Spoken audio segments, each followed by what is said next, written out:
കറുപ്പുമുളപ്പിൻ്റെ പുതിയ എപ്പിസോഡിലേക്ക് സ്വാഗതം. ഇന്ന് നിലമ്പൂർ ഇലക്ഷൻ്റെ റിസൾട്ട് പ്രഖ്യാപിച്ചുകൊണ്ടിരിക്കുന്ന ദിവസമാണ്. നിലമ്പൂരെ പറ്റി നമ്മൾ നിലമ്പൂർ ഇലക്ഷൻ ഡിക്ലെയർ ചെയ്ത് സ്ഥാനാർത്ഥികളുടെ നാമനിർദ്ദേശ പത്രിക കൊടുത്ത് തുടങ്ങിയ തൊട്ട് നമ്മൾ 3 വീഡിയോ ആണ് നമ്മൾ ചെയ്തിട്ടുള്ളത്. ഒന്ന് നിങ്ങൾ പടച്ചോനെ നിങ്ങൾ കാത്തോളി, അത് നമ്മുടെ സ്വരാജിനെ പറ്റിയിട്ടും കാണിച്ചിട്ടാണ്, ഒരു ബലിയാടിനെ കാണിച്ചിട്ടാണ് ചെയ്തത്. അത് ബക്രീദ് പ്രമാണിച്ച് പിണറായി നിലമ്പൂരിന് കൊടുത്ത ബലിയാടാണെന്ന് സങ്കല്പിച്ചിട്ട് തന്നെയാണ് ആ വീഡിയോ ചെയ്തത്. അടുത്ത് നമ്മൾ കൊടുത്തിരിക്കുന്നത് സ്വരാജ്യത്തിൽ സ്വരാജ് എന്നാണ്. സ്വന്തം മണ്ഡലത്തിൽ സ്വരാജ് പോകുന്നത് എന്തിനാണെന്നും സ്വരാജ് തനിയാണെന്നും അത് സ്വരാജിൻ്റെ കരിയറിൻ്റെ അവസാനത്തിലേക്കുള്ള പോക്കാണെന്നും നമ്മൾ വീണ്ടും അതിനകത്ത് കാണിച്ചിട്ടുണ്ട്. അവിടെ നമുക്കറിയായിരുന്നു ആര്യാടൻ മുഹമ്മദിൻ്റെ മകൻ ആര്യാടൻ ഷൗക്കത്ത് 10,000 വോട്ടിനെങ്കിലും ജയിക്കുമെന്നൊരു ഉറപ്പ് നമുക്ക് അപ്പോഴും ഉണ്ടായിരുന്നു. ഇപ്പോൾ റിസൾട്ട് വന്നുകൊണ്ടിരിക്കുമ്പോഴത്തേക്ക് അത് തന്നെയാണ് കാണിക്കുന്നത്. അത് കഴിഞ്ഞ് അടുത്ത വീഡിയോ നമ്മൾ കാണിക്കുന്നത് ശ്രീ NK പ്രേമചന്ദ്രൻ MP-ക്കുള്ള മറുപടിയാണ്. അദ്ദേഹം ഈ ഒരു തള്ളിമറിപ്പിൻ്റെ ആശാനാണ്. RSP കൊണ്ടാണ് ഇവിടെ എല്ലാം നടന്നത്. പുള്ളിക്കാരൻ്റെ വാദമുഖങ്ങളെ വളരെ ശക്തമായ രീതിയിൽ അവതരിപ്പിക്കാനുള്ള കഴിവ് അദ്ദേഹത്തിന് കൊടുത്തിട്ടുണ്ട്. അത് പലപ്പോഴും പുള്ളിക്കാരന് ഗുണമായിട്ട് വന്നിട്ടുണ്ട്. എന്നാലും പുള്ളിക്കാരൻ പറഞ്ഞ ചില കാര്യങ്ങൾക്ക് മറുപടി നമുക്ക് പറയേണ്ടതുണ്ടായിരുന്നതുകൊണ്ടാണ് മറുപടി പറഞ്ഞത്. എന്തായാലും ആര്യാടൻ ഷൗക്കത്ത് 1ാം സ്ഥാനത്തും സ്വരാജ് 2ാം സ്ഥാനത്തും അൻവർ 3ാം സ്ഥാനത്തും 4ാം സ്ഥാനത്ത് BJP എത്തിയത് തന്നെ അവർക്ക് ഇങ്ങനെ ഒരു സ്ഥാനാർത്ഥി അവിടെ നിർത്തേണ്ട ഒരാവശ്യമില്ലായിരുന്നു എന്നുള്ള അവരുടെ ആദ്യത്തെ നിലപാടിനുള്ള സാധൂകരണമാണ്. ഇനി ഈ വീഡിയോയിൽ നിങ്ങൾ തുടർച്ചയായിട്ട് കാണുക. ഇത് കൂടാതെ നമ്മൾ ഒരു ആൻറ്റി പിണറായി ചാനലായിട്ട് നമ്മൾ പൊതുവെ കണക്കാക്കുന്ന ഒരു ചാനലാണ് ക്രൈമിനകത്ത് വന്നിരുന്ന ഒരാൾ തള്ളിമറിക്കുന്നുണ്ട്. ഏകദേശം എത്രയോ 1000 വോട്ടിന് സ്വരാജ് ജയിച്ചു കഴിഞ്ഞു, 3164 വോട്ടിന് ജയിച്ചു കഴിഞ്ഞു എന്നാണ് പറയുന്നത്. അദ്ദേഹത്തിന്റെ വീഡിയോ നിങ്ങൾക്ക് കാണാൻ വേണ്ടിയിട്ട് ഇതിനകത്ത് നമ്മൾ പ്രൊഡ്യൂസ് ചെയ്യുന്നുണ്ട്. നന്ദി, നമസ്കാരം. കറുപ്പും വെളുപ്പിന്റെ പുതിയ എപ്പിസോഡിലേക്ക് സ്വാഗതം. ഇന്ന് നമ്മൾ സ്ഥാനാർത്ഥികളെ പരിചയപ്പെടുകയാണ്. ഇലക്ഷൻ കാലം നമുക്കെല്ലാം ഉത്സവകാലം പോലെയാണല്ലോ. നമുക്ക് ഓരോരോ സ്ഥാനാർത്ഥികളായിട്ട് നമുക്ക് പരിചയപ്പെടാം. ആദ്യം ഡിക്ലെയർ ചെയ്ത സ്ഥാനാർത്ഥി ശ്രീ ആര്യാടൻ ഷൗക്കത്താണ്. അദ്ദേഹം നാമനിർദ്ദേശ പത്രിക കൊടുക്കുന്നു എന്ന് പറയുന്നു. ഒരു തീരുമാനമായിട്ടില്ല. അതുകൊണ്ട് ചിലപ്പോൾ അൻവറുമായിട്ടൊരു അണ്ടർസ്റ്റാൻഡിങ്ങിനുള്ള സാധ്യത ഈ 5-ാം തീയതി വരെയുണ്ട്. നാമനിർദ്ദേശ പത്രിക പിൻവലിക്കുന്നത് വരെയുണ്ട്. കാര്യം തൃണമൂൽ കോൺഗ്രസിന് ബംഗാളിലെ കോൺഗ്രസുമായിട്ട് ചില പ്രശ്നങ്ങളുണ്ട്. അപ്പോൾ അവർ തമ്മിൽ ചില ചർച്ചകൾക്കൊക്കെ ആവശ്യമുണ്ടെന്ന് തോന്നുന്നു. അതുകൊണ്ടാണ് ചിലരൊക്കെ ഈ തലയിൽ മുണ്ടൊക്കെ ഇട്ട് രാത്രി വീട്ടിൽ പോയത്, പിന്നെ ഓതറയിൽ പോയത്. അപ്പോൾ അത് വരട്ടെ. അപ്പോൾ നമുക്ക് ഉറപ്പുള്ളൊരു സ്ഥാനാർത്ഥി എന്ന് പറയുന്നത് ചിലപ്പം അൻവറിനെ ചിലപ്പോൾ BJP പിന്തുണച്ചുകൂടാ എന്നില്ല. കാര്യം പൊതുശത്രുവിനെതിരായിട്ട് ഞങ്ങൾ വോട്ട് ഭിന്നിക്കാതിരിക്കാൻ വേണ്ടിയിട്ട് ഞങ്ങളുടെ തന്ത്രമാണെന്ന് വേണമെങ്കിൽ പറയാം. ഓക്കെ, അത് നടക്കട്ടെ, നടക്കും പോലെ നടക്കട്ടെ. ഇപ്പം നമ്മളിലുള്ള പിന്മാറില്ലാന്ന് നമുക്ക് ഉറപ്പുള്ള ഒരു അഡ്ജസ്റ്റ്മെൻറ്റും ഇല്ലാത്ത ഒരു സ്ഥാനാർത്ഥി എന്ന് പറഞ്ഞു കഴിഞ്ഞാൽ ശ്രീ M സ്വരാജാണ്. യുവ തുർക്കി എന്ന് വേണമെങ്കിൽ പറയാം. ഇപ്പം തുർക്കി എല്ലാവരും നിരോധിച്ചുകൊണ്ട് തുർക്കി എന്ന് പറയാൻ പറ്റില്ല, യുവ തൂ എന്ന് വേണമെങ്കിൽ പറയാം. കാര്യം തുർക്കി എന്ന് പറഞ്ഞു കഴിഞ്ഞാൽ മോദി ചീത്ത വിളിക്കുക, അതുകൊണ്ട് അത് വേണ്ട. അപ്പോൾ ശ്രീ M സ്വരാജാണ് LDFന്റെ പാർട്ടി സ്ഥാനാർത്ഥി. ഇതുവരെ അവിടെ LDF സ്വതന്ത്രന്മാരെ വിട്ടുള്ള കളിയായിരുന്നു. അൻവറിനെയും മുസ്ലിം നമ്മുടെ KT ജലീലിനെയും പോലുള്ള ഈ അരിവാൾ ചുറ്റിക ഷർട്ടിനകത്ത് മാത്രം വരച്ചേക്കുന്ന കുറച്ച് ആൾക്കാരുണ്ട്. അവരെല്ലാവരും അരിവാൾ ചുറ്റിക പച്ച കുത്തിയിട്ടുണ്ട്. ഷർട്ടിനകത്തുള്ളതുകൊണ്ട് നമുക്ക് കാണാൻ പറ്റത്തില്ല. പക്ഷെ അവരെല്ലാം പാർട്ടിയുടെ ധീര സഖാക്കളാണ്. അപ്പോൾ ഒരു സഖാവ് ചതിച്ചതുകൊണ്ട് നമുക്കൊരു പാർട്ടിക്ക് സ്വന്തമായിട്ട് ചിഹ്നത്തിൽ മത്സരിക്കാൻ ഒരു അവസരം കിട്ടി. ചതിച്ച സഖാവിനും നന്ദി. ചതിച്ച സഖാവെന്ന് ചോദിച്ചപ്പോഴത്തേക്ക് അടുത്ത തവണ മന്ത്രിസ്ഥാനവും അജിത് കുമാറിന്റെ തലയും കൊടുക്കാന്ന് പറഞ്ഞാണ്. പക്ഷെ അയാൾ കേട്ടില്ല. അയാൾ പെട്ടെന്ന് ക്ഷുഭിതനായിട്ട് പോയിട്ട് അയാൾക്ക് പെട്ടെന്ന് കാര്യങ്ങൾ നടക്കണം, മരുമകനെ മന്ത്രിസഭയിൽ നിന്ന് മാറ്റണം, ഇതൊക്കെ നടക്കുന്ന കാര്യമാണ്. അതുകൊണ്ട് ഞാൻ ചെയ്തില്ല. അപ്പോൾ പാർട്ടി സഖാവിനെ നമ്മൾ ചിഹ്നത്തിൽ നിർത്തിക്കുകയാണ്. ഏതോ ഒരു ദാസൻ പറയുന്നുണ്ടായിരുന്നു ഇവരൊക്കെ മുഖ്യമന്ത്രി വരെ ആകാൻ യോഗ്യരാണെന്നൊക്കെ പറയുന്നു. അത് MLA ആവട്ടെ, എന്നിട്ട് നമുക്ക് മുഖ്യമന്ത്രി ആക്കുന്നതിനെ പറ്റിയിട്ട് നമുക്ക് ആലോചിക്കാം. ഈ ജനങ്ങളുടെ ദാസം ഇവിടെ ഉള്ളപ്പോഴത്തേക്ക് ഗുരുക്കന്മാരുടെ ദാസന്മാർ ഇവിടെ വേണ്ട. ജനദാസൻ ഇവിടെ ഉണ്ട്. ജനദാസൻ പറഞ്ഞു നമ്മുടെ സ്ഥാനാർത്ഥി ജയിപ്പിക്കേണ്ട ഒരു ആവശ്യം എന്ന് പറയുമ്പോഴത്തേക്ക് ബക്രീദാണ് വരുന്നത്. ഇപ്പൊ ബക്രീദിന് പറ്റിയ ഒരു സ്ഥാനാർത്ഥിയെ തന്നെ നമ്മൾ പച്ച ഷർട്ട് ഇട്ട് നമ്മൾ അവതരിപ്പിച്ചിട്ടുണ്ട്. ഇദ്ദേഹം വളരെ വിദഗ്ധനാണ്. നേരത്തെ നമ്മളൊരു മെഡിക്കൽ വിദഗ്ധനാണ് കൊണ്ടുവന്നത്. ഇദ്ദേഹം ഒരു പ്രസവ രോഗ വിദഗ്ധനാണ്. അയ്യപ്പനെയും മാളികപ്പുറത്തമ്മയും കൂടെ കല്യാണം കഴിപ്പിച്ച് മാളികപ്പുറത്തമ്മയുടെ പ്രസവം വരെ എടുത്ത ആളാണ്. എല്ലാ ദിവസവും കന്യയ്യപ്പന്മാർ വരികയാണ്. എന്നെങ്കിലും ഒരിക്കലും ഇത് വരാതിരിക്കുമെന്ന് പ്രതീക്ഷിച്ചിട്ടാണ് മാളികപ്പുറത്തമ്മ ഇരിക്കുന്നത്. അയ്യപ്പനും പ്രതീക്ഷ ഉണ്ടാവും, കാരണം എന്താ പറഞ്ഞ വാക്കാണ്. പക്ഷെ എല്ലാ ദിവസവും വന്നുകൊണ്ടിരിക്കുകയാണ്. അങ്ങനെ കാത്തിരുന്ന് കാത്തിരുന്ന് കാത്തിരുന്ന് മാളികപ്പുറത്തമ്മയ്ക്ക് ദുഃഖം സഹിക്കാനാവാതെ മാളികപ്പുറത്തമ്മ കരഞ്ഞു. അതാണ് ആ കണ്ണുനീരിങ്ങനെ വന്ന് വന്ന് വീണ് അത് ഒരു മഹാപ്രളയമായി മാറി. അങ്ങനെയാണ് കേരളത്തിൽ പ്രളയം ഉണ്ടായി. മനസ്സിലായി? പ്രളയം വന്നത് അങ്ങനെ. ആ പ്രളയം വന്നപ്പോ അച്ഛൻ കോവിലാറിലും മീനച്ചിലാറിലും ആലുവാപ്പുഴയിലും ഒക്കെ വെള്ളം പൊങ്ങി. അങ്ങനെ അങ്ങനെ പമ്പയിലും വെള്ളം പൊങ്ങി. പ്രളയം വന്നത് എന്താന്ന് ഓർമ്മയുണ്ട്? ആഗസ്റ്റ് 16 നമ്മുടെ അത്തം ഘോഷയാത്ര നമ്മൾ ഒഴിവാക്കിയില്ല. ആഗസ്റ്റ് 15 അത്തം ഉദ്ഘാടനം ചെയ്തു. പക്ഷെ ഘോഷയാത്ര വേണ്ടെന്ന് വെച്ചു. അപ്പോഴേക്ക് മഴ കനത്തു. ആഗസ്റ്റ് 16 മഴ പ്രളയമായി വന്നു. 17 ആയപ്പോഴേക്ക് വീടുകളെല്ലാം മുങ്ങിപ്പോയി. അപ്പോൾ പമ്പയിലും വെള്ളം പൊങ്ങി. എല്ലാ വീടും വെള്ളത്തിലടി. ആർക്കും അങ്ങോട്ട് പോകാൻ വയ്യ. അപ്പോൾ ഒരാൾക്കും ശബരിമലയിലേക്ക് കയറാൻ വയ്യാത്ത സാഹചര്യം. ആഗസ്റ്റ് 17 എന്ന് പറഞ്ഞാൽ ചിങ്ങം 1 ആഗസ്റ്റ് 17 ചിങ്ങമാസം 1 നട തുറന്നപ്പോൾ കന്യയ്യപ്പനും ഇല്ല, ഗുരുസ്വാമി ഇല്ല, ആരുമില്ല. കാരണം പ്രളയമാണ്. അങ്ങനെ ചരിത്രത്തിൽ ആദ്യമായി കന്യയ്യപ്പൻ ചിങ്ങമാസം 1 മലയിലെത്തിയില്ല. അപ്പൊ വ്യവസ്ഥ പ്രകാരം എന്ത് വേണം? മാളികപ്പുറത്തമ്മയെ വിവാഹം കഴിക്കണം. ആഗസ്റ്റ് മാസം 18 വാക്ക് പറഞ്ഞാൽ പാലിക്കുന്ന ആളല്ലേ അയ്യപ്പൻ. അല്ലാതെ വാക്കിന് വ്യവസ്ഥ ഇല്ലാത്ത ആളാ അയ്യപ്പൻ എന്നാ പറയുക? അങ്ങനെയുണ്ട്. 18 വാക്ക് പ്രകാരം അയ്യപ്പൻ മാളികപ്പുറത്തമ്മയെ വിവാഹം കഴിച്ചു. അങ്ങനെ ബ്രഹ്മചര്യം അവസാനിച്ചു. അതുകൊണ്ട് ഇനി ശബരിമലയിൽ ഭക്തർക്ക് സ്ത്രീകൾക്ക് വരുന്നതിൽ തടസ്സമില്ല. കാര്യങ്ങൾ ഇങ്ങനെ ആയതുകൊണ്ട് ജഡ്ജി ദീപക് മിശ്രയെ കൊണ്ട് അയ്യപ്പൻ തന്റെ ഹിതപ്രകാരം വിധി എഴുതിയപ്പോൾ ഇനി സ്ത്രീകൾക്ക് വരാം എന്ന് വിധിയിൽ എഴുതി ചേർത്തു. അങ്ങനെയാണ് വിധി വന്നിട്ടുള്ളത്. അങ്ങനെ വിശ്വസിച്ചാൽ പോരെ? പ്രശ്നം കഴിഞ്ഞില്ലേ? ഞാൻ ഈ പറഞ്ഞതൊക്കെ യുക്തിയില്ലേ? ഞാൻ ഈ പറഞ്ഞതിൽ യുക്തിരഹിതമായി എന്തെങ്കിലും ഉണ്ടോ? നിങ്ങൾ പറ. യുക്തിയില്ലാത്ത എത്രയോ കാര്യങ്ങൾ നമ്മൾ വിശ്വസിക്കുന്നു. സുപ്രീം കോടതിയുടെ വിധി വന്ന പശ്ചാത്തലത്തിൽ ഈ യുക്തിസഹമായ വിശ്വാസത്തെ നമ്മളങ്ങ് സ്വീകരിച്ചാൽ വല്ല പ്രശ്നമുണ്ടോ? എല്ലാ പ്രശ്നവും പരിഹരിക്കും. അത്രയ്ക്ക് വിദഗ്ധനാണ്. അപ്പോഴത്തേക്ക് അങ്ങനെ ഒരാളായിരിക്കും നിലമ്പൂരുകാർക്ക് ആവശ്യമായിട്ട് വരിക. പ്രത്യേകിച്ചും മലപ്പുറം ജില്ലയിൽ വീട്ടിലെ പ്രസവങ്ങൾ കൂടി വരുന്ന ഒരു അവസരമുണ്ട്. ആൾക്കാരൊന്നും ആശുപത്രിയിൽ പോകുന്നില്ല പ്രസവിക്കാൻ. വീണ ജോർജ് അതിൽ വളരെ ദുഃഖിതയാണ്. അതുകൊണ്ട് ആശുപത്രിയിൽ പോയി പ്രസവിക്കാത്തവർക്ക് വീട്ടിൽ വന്ന് പ്രസവം എടുക്കാൻ വേണ്ടിയിട്ടുള്ള വൈദഗ്ധ്യം കൂടെ ഉള്ള ഒരാളാണ്. പ്രത്യേകിച്ച് അയ്യപ്പനെയും മാളികപ്പുറത്തമ്മയ്ക്കും ഒക്കെ കുട്ടിയെ പേരെടുക്കുക എന്ന് പറയുന്നത് വലിയ കാര്യമാണ്. അപ്പോൾ അതൊക്കെ കഴിഞ്ഞ ഒരാളാണ്. അപ്പം നമ്മൾ കൂടുതലൊന്നും പറയുന്നില്ല. ബക്രീദാണ് വരുന്നത്. ഞങ്ങളുടെ സ്ഥാനാർത്ഥിയെ നിങ്ങൾക്ക് വിട്ടു തന്നിട്ടുണ്ട്. നിങ്ങൾ വേണ്ടവണ്ണം അവരെ കാത്തോളണം. പിന്നെ സഖാവ് റഹീം ഉടനെ മുദ്രാവാക്യമായിട്ട് വരും. പുള്ളിക്കാരൻ വിളിക്കാൻ പോകുന്ന മുദ്രാവാക്യം പാർട്ടി കമ്മിറ്റി അംഗീകരിച്ചിട്ടുണ്ട്. സഖാവല്ലേ, സുമുഖനല്ലേ, സുന്ദരനല്ലേ, സഖാവല്ലേ, സ്വരാജല്ലേ, ജോറാവട്ടെ എന്ന് പറഞ്ഞുള്ള മുദ്രാവാക്യമായിട്ട് ഡബിൾ റഹീം ഉടനെ വരും. അപ്പോൾ നമുക്ക് ഒരു പാട്ടോടുകൂടി പിന്നെ പുള്ളിക്കാരൻ വളരെ പ്രസംഗത്തിൽ വളരെ വിദഗ്ധനാണ്. പുള്ളിക്കാരൻ്റെ ഒറ്റ പ്രസംഗത്തിൽ ആരിഫ് മുഹമ്മദ് ഖാനെതിരായിട്ടുള്ള ഒറ്റ പ്രസംഗത്തിൽ പുള്ളിക്കാരൻ ആരിഫ് മുഹമ്മദ് ഖാനെ മോദി ഡൽഹിക്ക് വിളിച്ചു. ഇപ്പം മോദിയുടെ വീട്ടിലെ ചെടി നനയ്ക്കുന്ന ജോലിയാണ് ശ്രീ ആരിഫ് മുഹമ്മദ് ഖാൻ ചെയ്തുകൊണ്ടിരിക്കുന്നത്. അത്രയ്ക്ക് വിദഗ്ധനാണ്. എന്തായാലും ബക്രീദാണ് വരുന്നത്. പടച്ചോനെ നിങ്ങൾ കാത്തോളി. ഒരു സോങ്ങും കൂടെ ഇട്ട് തരാം. ബലികുടീരങ്ങളെ. നന്ദി, നമസ്കാരം. അങ്ങനെ നിലമ്പൂര് ഇലക്ഷൻ പ്രഖ്യാപിച്ചു. കളിക്കളമായി, കളിക്കാരായി.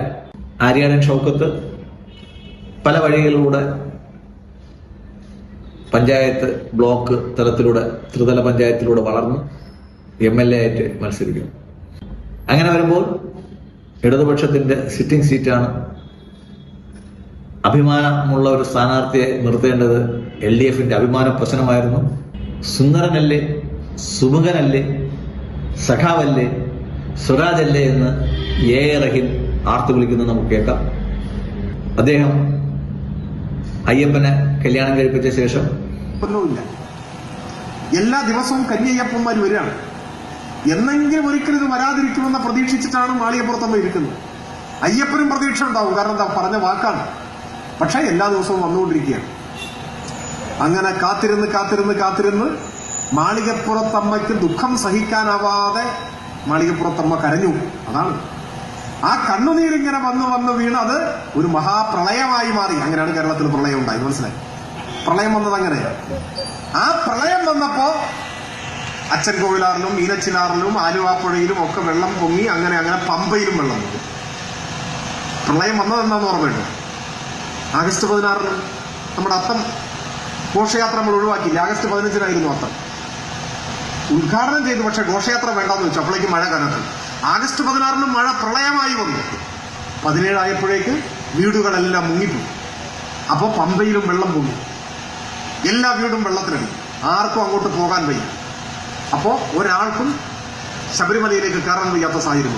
ആഗസ്റ്റ് 17 എന്ന് പറഞ്ഞാൽ ചിങ്ങം 1 ആഗസ്റ്റ് 17 ചിങ്ങമാസം 1 തീയതി നട തുറന്നപ്പോ കന്യയ്യപ്പനും ഇല്ല, ഗുരുസ്വാമി ഇല്ല, ആരുമില്ല. കാരണം പ്രളയമാണ്. അങ്ങനെ ചരിത്രത്തിൽ ആദ്യമായി കന്യയ്യപ്പൻ ചിങ്ങമാസം 1 തീയതി മലയിലെത്തിയില്ല. അപ്പൊ വ്യവസ്ഥ പ്രകാരം എന്ത് വേണം? മാളികപ്പുറത്തമ്മയെ വിവാഹം കഴിക്കണം. ആഗസ്റ്റ് മാസം 18 തീയതി. വാക്ക് പറഞ്ഞാൽ പാലിക്കുന്ന ആളല്ലേ അയ്യപ്പൻ. അല്ലാതെ വാക്കിന് വ്യവസ്ഥ ഇല്ലാത്ത ആളാ അയ്യപ്പൻ എന്നാ പറയുക? അങ്ങനെയുണ്ട്. 18 തീയതി വാക്ക് പ്രകാരം അയ്യപ്പൻ മാളികപ്പുറത്തമ്മയെ വിവാഹം കഴിച്ചു. അങ്ങനെ ബ്രഹ്മചര്യം അവസാനിച്ചു. അതുകൊണ്ട് ഇനി ശബരിമലയിൽ ഭക്തർക്ക്, സ്ത്രീകൾക്ക് വരുന്നതിൽ തടസ്സമില്ല. കാര്യങ്ങൾ ഇങ്ങനെ ആയതുകൊണ്ട് ജഡ്ജി ദീപക് മിശ്രയെ കൊണ്ട് അയ്യപ്പൻ തന്റെ ഹിതപ്രകാരം വിധി എഴുതിയപ്പോൾ ഇനി സ്ത്രീകൾക്ക് വരാം എന്ന് വിധിയിൽ എഴുതി ചേർത്തു. അങ്ങനെയാണ് വിധി വന്നിട്ടുള്ളത്. അങ്ങനെ വിശ്വസിച്ചാൽ പോരെ? പ്രശ്നം കഴിഞ്ഞില്ലേ? ഞാൻ ഈ പറഞ്ഞതൊക്കെ യുക്തിയില്ലേ? ഞാൻ ഈ പറഞ്ഞതിൽ യുക്തിരഹിതമായി എന്തെങ്കിലും ഉണ്ടോ? നിങ്ങൾ പറ. യുക്തിയില്ലാത്ത എത്രയോ കാര്യങ്ങൾ നമ്മൾ വിശ്വസിക്കുന്നു. സുപ്രീം കോടതിയുടെ വിധി വന്ന പശ്ചാത്തലത്തിൽ ഈ യുക്തിസഹമായ വിശ്വാസത്തെ നമ്മളങ്ങ് സ്വീകരിച്ചാൽ വല്ല പ്രശ്നമുണ്ടോ? എല്ലാ പ്രശ്നവും പരിഹരിക്കും. അദ്ദേഹത്തിന്റെ സ്വന്തം മണ്ഡലമായ നിലമ്പൂര് മത്സരിക്കാൻ പോവുകയാണ്. സ്വരാജിന്റെ പേരിൽ തന്നെ ഒരു സ്വരാജുണ്ട്.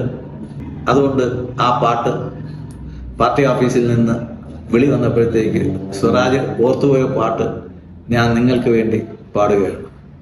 എൻ സ്വദേശം കാൺമതിനായി ഞാൻ തനിയെ പോകുന്നു. നന്ദി, നമസ്കാരം. ഈ തെരഞ്ഞെടുപ്പിന്റെ ഏറ്റവും പ്രധാനപ്പെട്ട രാഷ്ട്രീയമായി ഈ നിയോജക മണ്ഡലത്തിലെ ജനങ്ങളുടെ മുമ്പാകെ ഞങ്ങൾ സമർപ്പിക്കുന്നത് 9 വർഷക്കാലം കേരളത്തിൽ അധികാരത്തിൽ തുടരുന്ന, ഒരുപക്ഷെ കേരളത്തിൽ ഒരു ഭരണാധികാരിക്കും ലഭിക്കാതിരുന്ന സാഹചര്യം തുടർഭരണത്തിനൊരു മുഖ്യമന്ത്രിക്ക് അവസരം ലഭിച്ചുവെങ്കിൽ അങ്ങനെ അവസരം ലഭിച്ച കേരളത്തിൽ അധികാരത്തിലിരിക്കുന്ന ഈ ഗവൺമെന്റ്, ആ ഗവൺമെന്റിന്റെ ജനവിരുദ്ധ നയങ്ങൾക്കെതിരായി അതിശക്തമായ താക്കീത് നൽകാനുള്ള കേരളത്തിലെ ജനങ്ങളുടെ പ്രതിഷേധത്തിന്റെ പ്രതീകാത്മകമായിട്ടുള്ള അവസരമാണ് സത്യത്തിൽ നിലമ്പൂർ നിയമസഭാ നിയോജക മണ്ഡലത്തിലെ സമ്മതിദായകരായിട്ടുള്ള നിങ്ങൾക്ക് ഈ അവസരത്തിൽ ലഭിച്ചിട്ടുള്ളത്. 9 വർഷം സഹകരിച്ചില്ലേ? ഇനിയിപ്പോ എന്തായാലും ക്ഷമിച്ചേ പറ്റുള്ളൂ. ഞങ്ങൾ തുടക്കത്തിൽ തന്നെ കേരളത്തിൽ ഐക്യ ജനാധിപത്യ മുന്നണി പറഞ്ഞു, ഇത് 9 വർഷക്കാലമായി കേരളത്തിൽ അധികാരത്തിലിരിക്കുന്ന CPM-ന്റെ നേതൃത്വത്തിൽ, പിണറായി വിജയന്റെ നേതൃത്വത്തിലുള്ള ഗവൺമെന്റിന്റെ വിലയിരുത്തലായിരിക്കും എന്ന കാര്യം ആവർത്തിച്ച് അസന്നിഗ്ധമായി കൺവെൻഷനിൽ പ്രഖ്യാപിക്കാൻ ഞങ്ങൾ ആഗ്രഹിക്കുകയാണ്. കുഴപ്പം കമ്മ്യൂണിസ്റ്റ് പാർട്ടിക്കല്ല, പിണറായി വിജയന് മാത്രമാണ് കുഴപ്പം. കാര്യം അച്ചുമാമന്റെ തണലില് 5 വർഷം ഇരുന്ന് ജലസേചനം ചെയ്തപ്പോഴത്തേക്കൊന്നും കമ്മ്യൂണിസ്റ്റ് പാർട്ടിക്ക് ഒരു കുഴപ്പവും ഇല്ലായിരുന്നു. ഇപ്പോഴാ കുഴപ്പം വന്നു ഈ 9 വർഷം കൊണ്ട്. ഇനി പോരട്ടെ. ഈ ഗവൺമെന്റിനെതിരായിട്ടുള്ള അതിശക്തമായ ജനവികാരം ഇന്ന് സംസ്ഥാനത്തിന്റെ മുക്കിലും മൂലയിലും രൂപപ്പെട്ടുകൊണ്ടിരിക്കുന്ന പ്രത്യേക പശ്ചാത്തലത്തിൽ പൊതു നിയമസഭാ തെരഞ്ഞെടുപ്പിന് കേവലം 1 വർഷം പോലും ബാക്കിയില്ലാതിരിക്കുന്ന സാഹചര്യം, പഞ്ചായത്ത്, മുനിസിപ്പൽ കോർപ്പറേഷൻ തെരഞ്ഞെടുപ്പ് പടിവാതിക്കൽ എത്തി നിൽക്കുന്ന സാഹചര്യത്തിൽ, ആ സാഹചര്യത്തിൽ നടക്കുന്ന തെരഞ്ഞെടുപ്പ് എന്ന രാഷ്ട്രീയ പ്രാധാന്യം ഉൾക്കൊണ്ടുകൊണ്ട് തന്നെ ഞങ്ങൾ പറയുന്നു, പിണറായി വിജയന്റെ നേതൃത്വത്തിലുള്ള ഗവൺമെന്റിന്റെ ഭരണത്തിന്റെ അവസാനം കുറിക്കുന്നതിന് വേണ്ടിയിട്ടുള്ള ആദ്യത്തെ ജനകീയ താക്കീതായി നിലമ്പൂർ നിയമസഭാ ഉപതെരഞ്ഞെടുപ്പ് മാറ്റണം എന്നുള്ളതാണ് ഈ തെരഞ്ഞെടുപ്പിന്റെ മുഖ്യമായിട്ടുള്ള രാഷ്ട്രീയം. ഇത് ജനങ്ങളുടെ ജോലിയാണ്. പ്രതിപക്ഷത്തിരിക്കുന്ന കതറിട്ട കോൺഗ്രസുകാരുടെയും LDF UDF ഒന്നും ചുമതല. ഇതെല്ലാം ജനങ്ങൾ ചെയ്തോളണം. പോരട്ടെ. ഈ തെരഞ്ഞെടുപ്പ് എന്തുകൊണ്ടുണ്ടായി? ഏതെങ്കിലും ഒരു നിയമസഭാംഗം ഏതെങ്കിലും ഒരു പ്രത്യേക സാഹചര്യത്തിൽ സാധാരണഗതിയിൽ നിയമസഭാ ഉപതെരഞ്ഞെടുപ്പ് ഉണ്ടാകുന്നത് പോലെയാണോ ഈ പ്രാവശ്യം നിയമസഭാ തെരഞ്ഞെടുപ്പ് ഉണ്ടായത്? കഴിഞ്ഞ 2 നിയമസഭാ തെരഞ്ഞെടുപ്പുകളിലും ഇടതു ജനാധിപത്യ മുന്നണിയുടെ പിന്തുണയോടുകൂടി നിലമ്പൂർ മണ്ഡലത്തിൽ മത്സരിച്ച് നിയമസഭാംഗമായിരുന്ന ജനപ്രതിനിധി അദ്ദേഹം ഒരു പ്രത്യേക രാഷ്ട്രീയ പശ്ചാത്തലത്തിൽ പ്രത്യേക രാഷ്ട്രീയ സാഹചര്യത്തിൽ നിയമസഭാംഗത്വം രാജിവെച്ചു. പ്രത്യേകിച്ച് സാഹചര്യമൊന്നും ഇല്ലായിരുന്നു. വാപ്പയും മോനും കൂടെ ഒന്ന് പിണങ്ങി, അതിൻ്റെ ഇടയിൽ നിങ്ങൾ കോലിട്ടങ്ങ് കയറ്റി, ഇത്രയേ ഉള്ളൂ. ആ നിയമസഭാംഗത്വം രാജിവെക്കാൻ ഇടയായിട്ടുള്ള രാഷ്ട്രീയ കാരണങ്ങൾ നിരവധി പ്രാവശ്യം അദ്ദേഹം മാധ്യമങ്ങളിലൂടെ പൊതുസമൂഹത്തെ അഭിസംബോധന ചെയ്തു. അദ്ദേഹം മുന്നോട്ട് വെച്ച രാഷ്ട്രീയ പ്രശ്നങ്ങൾ സത്യത്തിൽ കേരളത്തിൽ കോൺഗ്രസിന്റെ നേതൃത്വത്തിൽ ഐക്യ ജനാധിപത്യ മുന്നണി കഴിഞ്ഞ 9 വർഷക്കാലമായി ഈ ഗവൺമെന്റിനെതിരായി നിയമസഭയ്ക്കകത്തും പുറത്തും നിരന്തരമായി നടത്തിക്കൊണ്ടിരിക്കുന്ന ഞങ്ങൾ മുന്നോട്ട് വെച്ചിട്ടുള്ള വിഷയങ്ങളാണ് രാജിക്ക് ആധാരമായി രാഷ്ട്രീയ നിലപാടിന് മാറ്റമായി അദ്ദേഹം ചൂണ്ടിക്കാണിച്ചത്. ചുരുക്കത്തിൽ ജയിച്ച അൻവർ രാജിവെച്ച് തോക്കുകയും ചെയ്യും, തോറ്റ ആര്യാടൻ ഷൗക്കത്ത് ജയിക്കുകയും ചെയ്യും. ഈ പ്രശ്നങ്ങളൊക്കെ പുറത്തു കൊണ്ടുവന്ന അൻവറിന്റെ കാര്യം സ്വാഹ. ഒരിക്കൽ തോറ്റ സ്വരാജ് വീണ്ടും ഒന്നുകൂടി തോറ്റ് ഭംഗിയായിട്ട് തോക്കും. അതുകൊണ്ട് തീർച്ചയായും ഈ തെരഞ്ഞെടുപ്പ് ഇത്തരത്തിലൊരു ഉപതെരഞ്ഞെടുപ്പ് ഇടയായതിനുള്ള പ്രധാനപ്പെട്ട കാരണം ഞങ്ങളല്ല, മറിച്ച് ഇന്ന് കേരളം ഭരിക്കുന്ന CPM-ന്റെ നേതൃത്വത്തിലുള്ള ഇടതു ജനാധിപത്യ മുന്നണി ഗവൺമെന്റാണ്. ഇവിടെ നേരത്തെ ശ്രീ ദേവരാജൻ സൂചിപ്പിച്ചു 9 വർഷക്കാലം. ഞങ്ങൾ ഈ 9 വർഷക്കാലത്തെ ഈ ഗവൺമെന്റിന്റെ മുഖമുദ്ര അഴിമതിയും ധൂർത്തും കെടുകാര്യസ്ഥതയും സ്വജനപക്ഷപാതവുമല്ലാതെ കേരളത്തിന്റെ സമഗ്രമായ വികസനോന്മുഖ പ്രക്രിയയിൽ എടുത്തു പറയാൻ പര്യാപ്തമായിട്ടുള്ള ഏതെങ്കിലും ഒരു വികസന നേട്ടം കേരളത്തിന്റെ മുമ്പാകെ സമർപ്പിക്കാൻ പിണറായി വിജയൻ ഗവൺമെന്റ് ഉണ്ടോ? സ്വന്തം കൊച്ചില്ല, എടുത്തു വളർത്തിയ കൊച്ചുണ്ട്, കണ്ടൂടെ? അത് വിഴിഞ്ഞം മുതൽ ദേശീയപാത വരെയുള്ള കേരളത്തിന്റെ വൻകിട വികസന പദ്ധതികൾ ഒന്നൊന്നായി പരിശോധിച്ചാൽ ഏതെങ്കിലും ഒരു വികസന സംരംഭത്തിന്റെ പിതൃത്വം നിരന്തരം സമൂഹ മാധ്യമങ്ങളിലൂടെ ഉയർന്നു വരുന്ന ചോദ്യം, ഈ 9 വർഷക്കാലത്തെ ഭരണകാലയളവിനിടയിൽ തുടങ്ങി പൂർത്തീകരിച്ച ഏതെങ്കിലും ഒരു പദ്ധതിയുടെ പേര് ഇന്ന് ഈ ഗവൺമെന്റിന് നിങ്ങളുടെ മുമ്പാകെ വെക്കാൻ കഴിയുന്നുണ്ടോ? തീർച്ചയായിട്ടും ഇല്ല. ഈ വിഴിഞ്ഞം പദ്ധതി ആദ്യം കൊണ്ടുവന്ന് ക്യാബിനറ്റ് അംഗീകരിച്ച് ഒരു പ്രതീകാത്മക ഉദ്ഘാടനമൊക്കെ നടത്തിയ സമയത്ത് ശ്രീ NK പ്രേമചന്ദ്രൻ അച്ചുമാവന്റെ മന്ത്രിസഭയിൽ കൃത്യമായിട്ടുണ്ടായിരുന്നു. പക്ഷേ അന്ന് ഈ ഡീല് ചെയ്ത ആള് ഇപ്പൊ ED കസ്റ്റഡിയിൽ ജയിലിലാണ്. വല്ലപ്പോഴും ഒന്ന് പോയി കാണണേ പ്രേമേന്ദ്രൻജി. വിഴിഞ്ഞം തുറമുഖത്തിന്റെ ഉദ്ഘാടനവുമായി ബന്ധപ്പെട്ടുകൊണ്ട് ഈ ഗവൺമെന്റിന്റെ വർഗ സ്വഭാവം ഒരു ഇടതുപക്ഷ രാഷ്ട്രീയ പ്രവർത്തകൻ എന്ന നിലയിൽ പറയുവാൻ ഞാൻ ആഗ്രഹിക്കുന്നു. ഞങ്ങൾ നിരന്തരം പറയുന്നതാണ്, ഇടതുപക്ഷ രാഷ്ട്രീയ സ്വഭാവം നഷ്ടപ്പെട്ട ഇടതു നയവ്യതിയാനത്തിന്റെ പ്രതീകമാണെന്ന് കേരളത്തിലെ CPM. വിഴിഞ്ഞം തുറമുഖത്തിന്റെ ഉദ്ഘാടനത്തിന് പ്രതിപക്ഷ നേതാവിനെ ക്ഷണിച്ചില്ല, മതിയായ പരിഗണന പ്രതിപക്ഷത്തിന് കൊടുത്തില്ല. നിങ്ങൾക്ക് എല്ലാവർക്കും ഓർമ്മയുണ്ട്, ശ്രീ നരേന്ദ്രമോദി രാജ്യത്തിന്റെ പ്രധാനമന്ത്രി ഒരു നയാ പൈസയുടെ പോലും ഇൻവെസ്റ്റ്മെന്റ് കേന്ദ്രത്തിനില്ലാത്ത, കേന്ദ്ര ഗവൺമെന്റ് വയബിലിറ്റി ഗ്യാപ്പ് ഫണ്ട് കൊടുക്കുമെന്ന് പറഞ്ഞിട്ട് കൊടുക്കാതിരുന്ന രാജ്യത്തിന്റെ പ്രധാനമന്ത്രിയെ ഉദ്ഘാടനത്തിന് ക്ഷണിച്ചതിന് ശേഷം സ്വാഗത പ്രസംഗത്തിൽ തുറമുഖത്തിന്റെ ചുമതലയുള്ള മന്ത്രി ശ്രീ VN വാസവൻ പറഞ്ഞത് ഞാൻ ആവർത്തിക്കുന്നു. അംഗം മുഖ്യമന്ത്രിയായിട്ടുള്ള ഈ സംസ്ഥാന ഗവൺമെന്റിനെ സംബന്ധിച്ച് പറയുന്നു, ഒരു ബഹുരാഷ്ട്ര കുത്തക കമ്പനിയുടെ ഇന്നലെ വരെ ഗൗതം അദാനിക്കെതിരായി നിരന്തരമായി സമരത്തിലേർപ്പെട്ടിരുന്നവർ 6000 കോടി രൂപയുടെ റിയൽ എസ്റ്റേറ്റ് കച്ചവടം എന്ന് പറഞ്ഞ് ഉമ്മൻചാണ്ടിക്കെതിരെ ആക്ഷേപത്തിന്റെയും ആരോപണത്തിന്റെയും കൂരമ്പുകൾ ചെയ്തവർ, ഈ പദ്ധതി റിയൽ എസ്റ്റേറ്റ് കച്ചവടമാണ് എന്ന് ദേശാഭിമാനിയിൽ വെണ്ടയ്ക്ക അക്ഷരത്തിൽ അച്ചുനിരത്തിയവർ, UDF ഗവൺമെന്റിന്റെയും ഉമ്മൻചാണ്ടിയുടെയും ശ്രമകരമായ പ്രവർത്തനത്തിലൂടെ മാത്രം ആരംഭിച്ച് സാധ്യമാക്കാൻ കഴിഞ്ഞ കേരളത്തിന്റെ സർവതോമുഖമായിട്ടുള്ള സാമ്പത്തിക വളർച്ചയ്ക്ക് സഹായകരമാകുന്ന വിഴിഞ്ഞം പദ്ധതി അത് പൂർത്തീകരിച്ചപ്പോൾ, അത് പ്രാവർത്തികമാക്കിയപ്പോൾ ഗവൺമെന്റിന്റെ പങ്കാളിയായി ഗൗതം അദാനി മാറി. രണ്ട് കാര്യങ്ങൾ. ഒന്ന്, ഒരെണ്ണത്തിന്റെ ഉത്തരം അദ്ദേഹത്തിന്റെ ചോദ്യത്തിൽ തന്നെയുണ്ട്. രാഷ്ട്രത്തിന്റെ പ്രധാനമന്ത്രിയാണ്. വെറുതെ പാർട്ടി ചാടി അപ്പുറത്തുനിന്ന് ഇപ്പുറത്തെ ആൾ വന്നതല്ല. 141 കോടി ജനങ്ങൾ വോട്ട് ചെയ്ത് തെരഞ്ഞെടുത്ത പ്രധാനമന്ത്രിയാണ് ഉദ്ഘാടനത്തിന് വരുന്നത്. ഈ പ്രേമേന്ദ്രൻജി കല്യാണത്തിന് പോകുന്ന എല്ലാ വീട്ടിലെയും സ്ത്രീധനം ഇദ്ദേഹമാണ് കൊടുക്കുന്നതെന്നാണ് എനിക്ക് ഈ പറഞ്ഞത് കേട്ടിട്ട് തോന്നുന്നത്.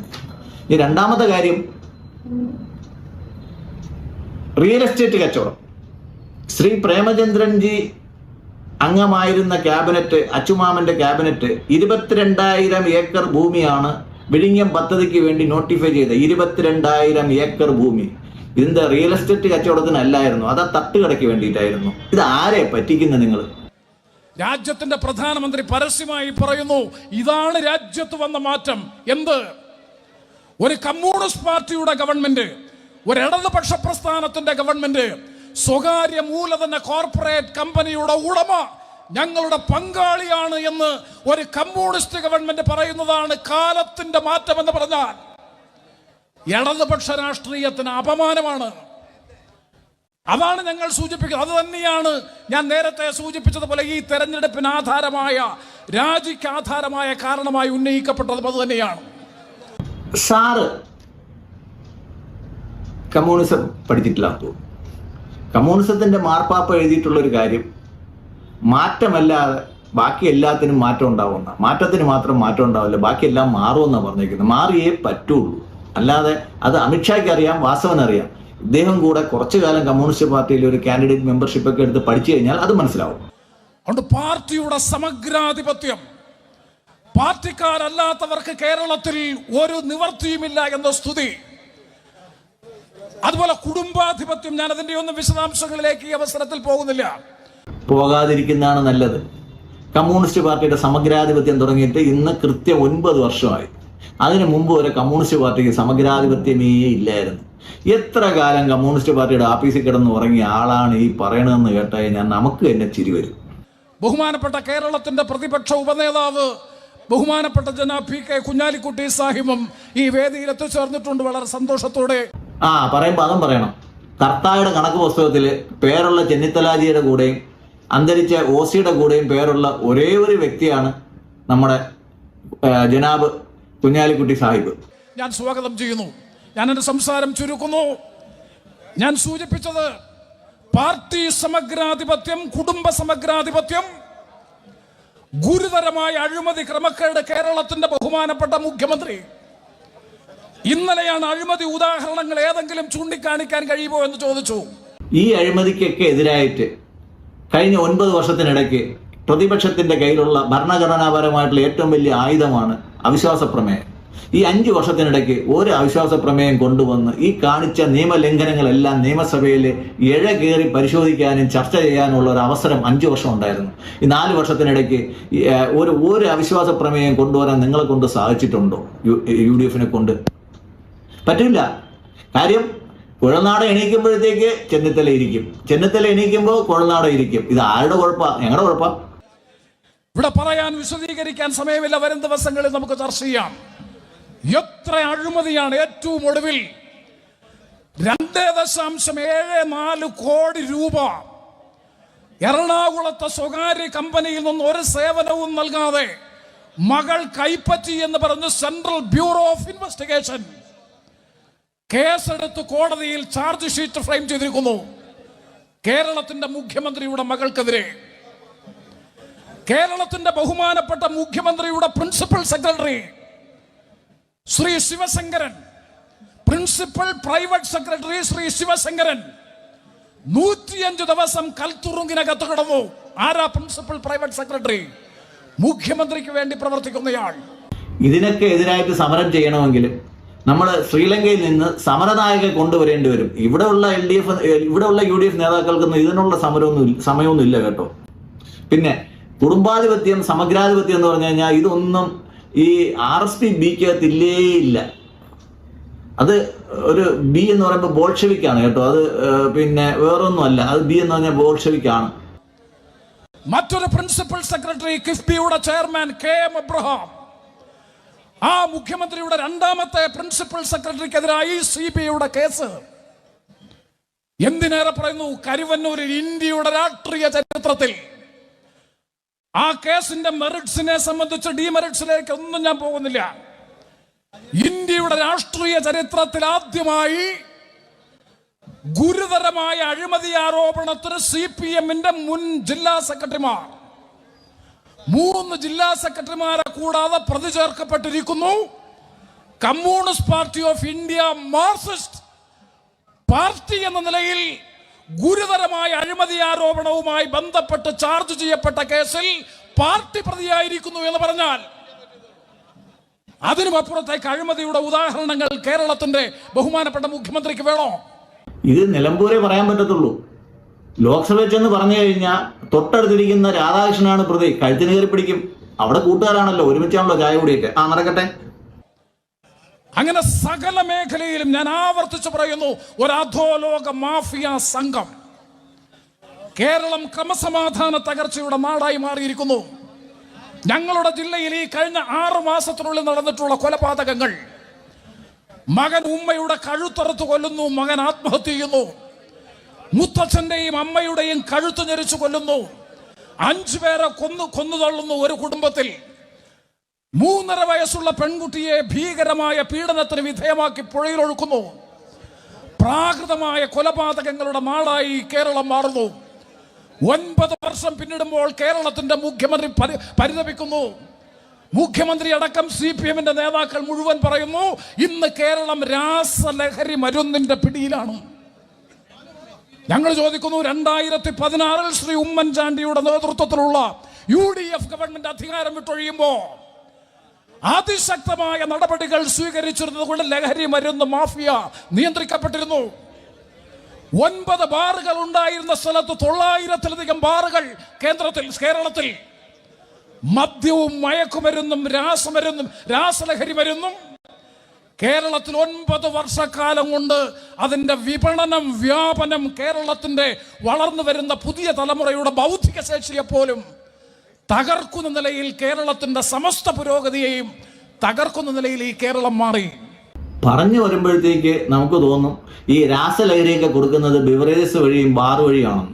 അങ്ങനെയാണെങ്കിൽ നമുക്ക് അടുത്തൊരു ബാറിൽ കയറിയിട്ട് നോക്കാം രാസലഹരി വല്ലതും അവിടെ കിട്ടുമെന്ന്. ഈ 9 ബാർ 900 ബാർ ആക്കുന്നതിന്റെ പേരിലുള്ള അടിയിലാണ് കഴിഞ്ഞ സർക്കാരിന് ഉമ്മൻചാണ്ടി സർക്കാരിന് തുടർഭരണം കിട്ടാതെ പോയെന്ന് ഇദ്ദേഹത്തിന് അറിയാമല്ലോ. മാണിയും ബാർക്കോഴയും കേസും ഒക്കെ എല്ലാവരും പഠിച്ച കാര്യങ്ങളാണല്ലോ. ഇതൊക്കെ പറഞ്ഞ് ആൾക്കാരെ പറ്റിക്കാൻ എന്തിനാണ് പ്രേമചന്ദ്രൻജി നാവായിക്കുളത്ത് നിന്ന് ഇതുവരെ എത്തിയത്? ഈ 11 മിനിറ്റ് ഉള്ള ഗംഭീര പ്രസംഗത്തിൽ ഇദ്ദേഹം ലോകസഭാ അംഗമാണ്. കഴിഞ്ഞ 1 വർഷം കൊല്ലം ലോക്സഭാ മണ്ഡലത്തിൽ എന്തൊക്കെ ചെയ്തു എന്നുള്ള കാര്യം ഇദ്ദേഹത്തിന് നിലമ്പൂർ ജനങ്ങളോട് വിശദീകരിക്കാമായിരുന്നു. കൊല്ലത്തെ ജനങ്ങൾ നിവർത്തി കെട്ടിട്ട് ഈ മുകേഷ് എന്ന ഒരാളായതുകൊണ്ട് മാത്രമാണ് താങ്കളെ ജയിപ്പിച്ചത്. തമ്മിൽ ഭേദം തൊമ്മനായതുകൊണ്ട് മാത്രമാണ് നിങ്ങൾക്ക് വോട്ട് തന്നത്. അല്ലാതെ കൊല്ലത്തെ നിങ്ങൾക്ക് ഇഷ്ടമായിട്ടൊന്നുമല്ല. ഡൽഹിയിൽ ചെന്നിട്ട് ഡൽഹിയിൽ നിങ്ങൾ പ്രതിപക്ഷത്തിരിക്കുമ്പോഴത്തേക്ക് നിങ്ങളുടെ ഭരണപക്ഷമായ BJP പറ്റിയിട്ട് ഈ 11 മിനിറ്റിലിടയ്ക്ക് ഒരു വാക്കെങ്കിലും നിങ്ങൾക്ക് പറയാൻ വായിൽ വന്നില്ലല്ലോ. ഈശ്വരോ രക്ഷതു. വരും തെരഞ്ഞെടുപ്പുകളുടെ ചൂണ്ടുപലകയാവുകയാണ് നിലമ്പൂർ. ഇനി ഏതാനും കേവലം മണിക്കൂറുകൾ മാത്രമാണുള്ളത്. 2000-ൽ താഴെ ഭൂരിപക്ഷത്തിന് സ്വരാജ് ജയിക്കുമെന്ന് ഇടതുമുന്നണി പറയുന്നു. 15,000 വരെ ഭൂരിപക്ഷത്തിന് ഷൗക്കത്ത് ജയിക്കുമെന്ന് UDF പറയുന്നു. യഥാർത്ഥത്തിൽ ഇവിടെ നിലമ്പൂർ മുനിസിപ്പാലിറ്റി മുതൽ പിന്നീടുള്ള മറ്റ് പഞ്ചായത്തുകളിലൊക്കെ എന്ത് സംഭവിക്കും? അങ്ങ് എങ്ങനെയാണ് ഇതിനെ നോക്കിക്കാണുന്നത്? ഒരു കാര്യം കൂടി താങ്കൾ വിട്ടുപോയി. 3200-ലധികം വോട്ട് മേടിച്ച് സ്വരാജ് ജയിക്കുമെന്ന് ഞാനും പറയുന്നു. ഓക്കെ, 3254 വോട്ടാണ് ഞാൻ പറഞ്ഞേക്കുന്നത്. അതിൽ ഫസ്റ്റ് റൗണ്ടിൽ എണ്ണാൻ പോകുന്നത് വഴിക്കടവ് പഞ്ചായത്താണ്. വഴിക്കടവ് ഏറ്റവും പ്രധാനപ്പെട്ട പഞ്ചായത്താണ്. 1 മുതൽ 46 വരെയുള്ള ബൂത്തുകളാണ് അവിടെ ഉള്ളത്. ആ ബൂത്തുകളിൽ അവിടെ CPMന്റെ കണക്കുകൾ പ്രകാരം അവർ 1167 വോട്ടുകൾക്ക് പുറകിലായിരിക്കുമെന്നാണ്. എന്ന് പറഞ്ഞാൽ UDF മുൻകൈ നേടും എന്നുള്ളതാണ് അവർ പറയുന്നത്. പക്ഷേ UDF മുൻകൈ നേടുമെന്ന് പറയുമ്പോൾ അവിടെ 1167 വോട്ടേ CPM പറയുന്നുള്ളൂ. പക്ഷേ UDF വിചാരിക്കുന്ന അവിടെ 4000 വോട്ടിന് ജയിക്കും, മുൻകൈ ഉണ്ടാവുമെന്നാണ്. ഏറ്റവും കുറഞ്ഞത് വിചാരിക്കുന്നത് 3000 വോട്ടാണ്. അപ്പോൾ അത് എണ്ണുമ്പോൾ തന്നെ നമുക്ക് ട്രെൻഡ് അറിയാം. കാരണം PV അൻവർ ഏറ്റവും കൂടുതൽ വോട്ട് പിടിക്കാൻ സാധ്യതയുള്ള ഒരു പഞ്ചായത്ത് കൂടിയാണ് വഴിക്കടവ് എന്ന് പറയുന്നത്. അവിടെ ഏതാണ്ട് 38,000-ലധികം വോട്ടുകളുണ്ട്. അപ്പോൾ അത്തരത്തിൽ വോട്ട് പിടിക്കാൻ സാധ്യതയുള്ള ഒരു പഞ്ചായത്താണ് യഥാർത്ഥത്തിൽ വഴിക്കടവ്.